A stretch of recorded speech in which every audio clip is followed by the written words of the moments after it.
It's coffee time with John. Always makes me chuckle when I say that. You know, on this channel, you constantly hear me reference the Bible and the Bhagavad Gita and the writings of Buddha and the Quran, and you hear me mentioning all these various texts. You also hear me mentioning Star Wars and Shakespeare. All these different places where I draw inspiration. Ralph Waldo Emerson said, and I quote, "Make your own Bible. Select and collect all of the words and sentences that in all your readings have been to you like the blast of a trumpet." When you're open to hearing truth, and that's an important caveat there, open to it. When you're open to hearing truth, it sounds like a trumpet. You hear it, and there's a moment of pause. There's a moment of, it kind of takes your breath away. You're like, oh, it kind of hits you in a very powerful way. Not like a loud trumpet, but like a emotionally loud trumpet.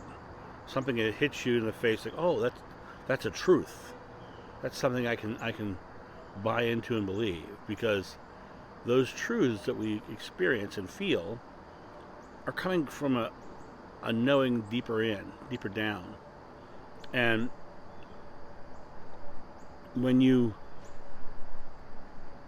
limit yourself to one source, you limit the possibility of the enormity of God.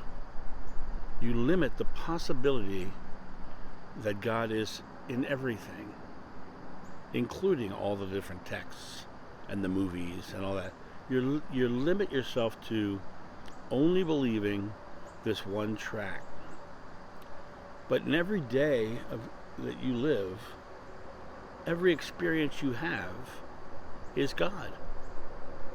And you didn't need a Bible to drink your cup of coffee.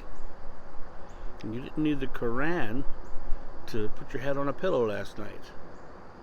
You didn't need them. And you don't need those beliefs either. What you can do is you can find what rings true to you. Write your own Bible. Or she says, make your own Bible. Write, or put together your beliefs through what feels right. I often talk about God speaking to us on our feelings, not our thinkings. That trumpet sound that Emerson's talking about is the feeling. It's the feeling of truth. And we each have our own personal truth. And since we each have our own personal truth, it comes down to us being open to see them. Not find them. Because finding denotes us searching for something. Opening yourselves to see them, clearing away the obstructions of our view of them, because everything is here at once. Everything is infinitely possible. And when you're looking at your day, realize that every moment of every day gives you the opportunity to see. I'm sitting outside right now. It's 59 degrees. And, the summer is coming to a close.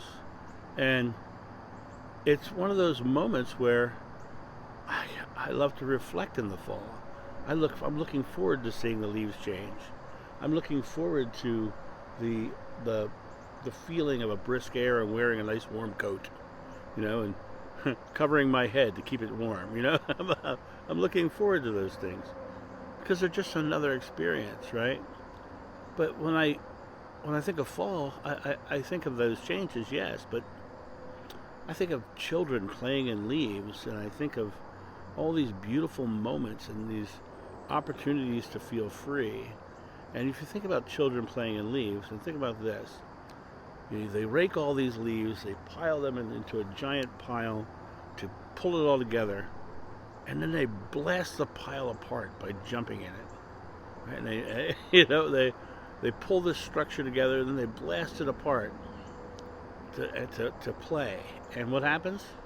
They find God in the play. They pull everything together to give it structure. But God wasn't in the structure, God was in the play. And take the time to play and experience and be open to possibilities that God is everywhere, in everything, in everyone. And just release the limitations that stop you from seeing it.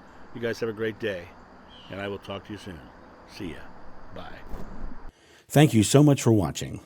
The John of New channel is solely funded by your generous donations and purchases of private readings and merchandise.